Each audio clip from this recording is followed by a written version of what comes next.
अस्सलाम वालेकुम स्टूडेंट्स, उम्मीद करती हूँ आप लोग बिल्कुल खैरियत से होंगे। तो आज की इस वीडियो में मैं आपके साथ शेयर करूंगी 10th क्लास फिजिक्स के वेरी इंपॉर्टेंट लॉन्ग क्वेश्चंस, यानी कि हर चैप्टर के जो इंपॉर्टेंट लॉन्ग क्वेश्चन है और साथ साथ उसमें से जो न्यूमेरिकल्स आ सकते हैं वो भी दोनों चीज़ें आपके साथ शेयर करूंगी। तो इसमें से आपने वीडियो को लास्ट मिनट तक वॉच करना है। और माशाल्लाह काफ़ी अच्छा फीडबैक मिला, पहले भी जो आप लोगों के पेपर जो है बहुत ज़्यादा सुनकर खुशी हुई कि आपके जो पेपर्स बहुत ज़्यादा अच्छे हो रहे हैं। मेरी अल्लाह तरफ से दुआ है कि अल्लाह ताला जैसे आपके प्रीवियस पेपर्स अच्छे हो, तो आपका ये पेपर भी अच्छा हो जाए, आगे आने वाले बाकी पेपर्स भी अच्छे हो जाए। और ना सिर्फ 10th के बच्चों के बल्कि अगर 9th first year second year तमाम बच्चों के पेपर्स बहुत ज़्यादा अच्छे हो जाए इस मुबारक महीने के सबके जो है वो कमेंट सेक्शन में आमीन लाजमी लिख दीजिएगा। अगर आप ये तैयार कर लेंगे ना तो इंशाल्लाह आपके जो सब्जेक्टिव पार्ट होता है पेपर का, जो कि बहुत इंपॉर्टेंट होता है, जिसकी बहुत टेंशन भी होती है स्टूडेंट्स को, तो ये आपका इंशाल्लाह कवर हो जाएगा और 100% मार्क्स भी आपके आ जाएंगे अगर आप इनको अच्छे तरीके से प्रिपेयर कर लेंगे तो। ठीक है, इसके अलावा आपके लिए जो है वो इंपॉर्टेंट एमसीक्यूज भी वीडियो भी बनाई है, शॉर्ट क्वेश्चंस भी बनाई है, तो आप वो भी तैयार कर लें। चैनल पे अपलोड है, वो भी आप जाके तैयार कर लें। ठीक है, और साथ में ये भी कर रहे हैं, तो इंशाल्लाह मैं अल्लाह ताला से दुआ करें कि आपके 100% मार्क्स आए। वीडियो स्टार्ट करते हैं उससे पहले अगर आपने अभी तक इस चैनल को सब्सक्राइब नहीं किया हो तो सब्सक्राइब कर लें। तो स्टार्ट करते हैं वीडियो को। सबसे पहले आपका जो चैप्टर नंबर 10 है, जो कि सिंपल हार्मोनिक चैप्टर है, उसमें से कौन सा आपका जो लॉन्ग क्वेश्चन आने का चांस है, define mass of spring by Hooke's law and spring constant by Hooke's law.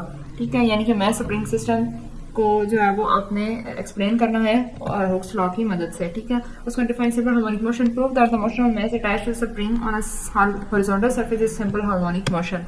उसके बाद ये हमारे पास न्यूमेरिकल है, उसके बाद ये भी न्यूमेरिकल है, अगेन न्यूमेरिकल है। ठीक है, ये आपकी एग्जांपल है। उसके बाद अच्छा, आप स्टूडेंट्स जो है मोस्टली ये गलती करते हैं वो एग्जांपल्स नहीं करते, लेकिन मैं आपको मशवरा दूंगी कि आपने एग्जांपल्स भी लाजमी करके जानी। अगर आप सारी नहीं ना कर सकते तो जस्ट ये जो गेस्ट पेपर में आ रही है यही कर लें, क्योंकि एग्जांपल्स में से भी आपके न्यूमेरिकल्स लाजमी आते हैं और आएंगे इस दफ़ा भी। ठीक है, तो आपने ये गलती नहीं करनी जो पहले स्टूडेंट्स करते हैं। ठीक है, इसलिए मैं आपको पहले बता रही हूँ कि आपने न्यूमेरिकल्स, एग्जांपल्स, लॉन्ग सब कुछ तैयार करके जाना है, कुछ भी आपने छोड़ के नहीं आना पेपर में। ठीक है, उसके बाद डिफाइन ट्रांसवर्स वेव, जिसका एम्पलीट्यूड इतना है, वेवलेंथ इतनी है, और आपने लेबल करना है क्रस्ट को, ड्रफ को। ठीक है, रिलेशनशिप आपने बताना है velocity, frequency and wavelength of wave का। ये वेरी इंपॉर्टेंट लॉन्ग क्वेश्चन है। मैकेनिकल वेव्स का आपने डिफाइन करना है और इसकी टाइप्स बतानी है। उसके बाद ये अगेन आपके पास जो वो न्यूमेरिकल है, देन अगेन न्यूमेरिकल है, difference between loudness of sound and intensity of sound. यहाँ से चैप्टर 2 के आपके लॉन्ग क्वेश्चन स्टार्ट है। उसके बाद ये भी आपका न्यूमेरिकल आ जाएगा, अगेन अनारकली बाजार वाला न्यूमेरिकल है।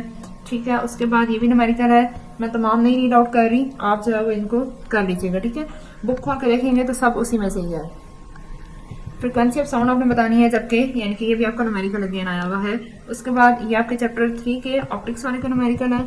इसके न्यूमेरिकल्स आपने लाजमी तरीके से प्रिपेयर करना है और मैं आपको एक रिकमेंड करूंगी कि इसकी तो आप एग्जाम्पल्स भी सारी कर लें और न्यूमेरिकल्स भी सारे कर लें। ठीक है, उसके बाद ये भी उसी चैप्टर में से न्यूमेरिकल है। उसके बाद what is critical angle, what is number total internal reflection, very important long question.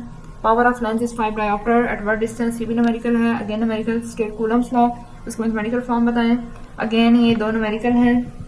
ठीक है, उसके बाद working of parallel plate capacitor, what are electrolytic capacitors, explain Ohm's law, state Joule's law and drive its mathematical form. ठीक है, numericals मैंने read out कर दी। What is transformer, on which principle it works, how it works and write down its types, very important long question. ठीक है, उसके बाद step up transformer का एक न्यूमेरिकल आया हुआ है। What is by and operation, और अच्छा ये जो है ना ऑपरेशंस गेट्स, इनका आपने लॉन्ग किस तरीके से अटेम्प्ट करना है।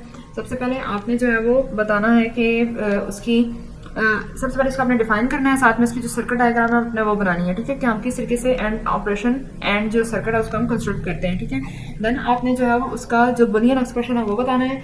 ठीक है, और फिर जो है वो उसकी जो पॉसिबल स्टेट्स हैं, क्या क्या पॉसिबल स्टेट्स की बन सकती हैं वो आपने बतानी है। देन उसका बुलियन एक्सप्रेशन, देन उसकी सिंबल डायग्राम बनाएं।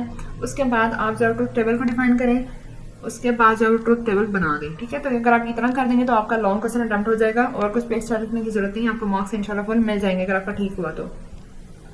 उसके बाद what is meant by computer, what is internet, what is meant by background radiations, what is meant by half life, और देन जो है ये न्यूमेरिकल्स है। तो ये थे आपके important long questions with numericals. ठीक है, तो आपने लाजमी इनको अच्छे तरीके से प्रिपेयर करना है। उम्मीद करती हूँ कि वीडियो आपके लिए बहुत ज़्यादा हेल्पफुल रही होगी। मुझे भी अपनी दुआ में लाजमी याद रखिएगा। मिलते हैं नेक्स्ट वीडियो में, टिल देन टेक केयर, अल्लाह हाफिज़।